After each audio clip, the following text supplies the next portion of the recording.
கிட்டத்தட்ட 3000 பேர் இருக்கிறாங்க. அது யாரும் தெரியாம ஊர்ல நிறைய பேர் வராங்க போறாங்க 3 மணி நேரம் அப்படி குறை சொல்றாங்க. அதனால அந்த 2000-3000 பேர் அதிகமாக அவங்களுக்கு ஆடல் பாடல் சாப்பாடு தான் சாப்பாடு. நிகழ்ச்சியை சீர் சிறப்பாக ஏழைகளுக்கு நடத்தி கொடுக்கணும்னு சொல்லி ஆர்வத்தோடு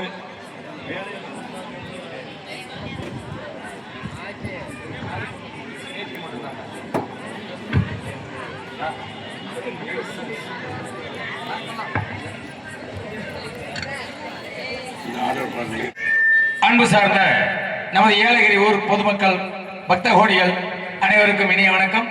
இப்பொழுது நமது முழுமுதற் கடவுளான விநாயகர் பெருமானின் அருளாசியோடு இதோ இனிதே இந்த நிகழ்வு சிறப்பான ஒரு இறை 5 கரங்களே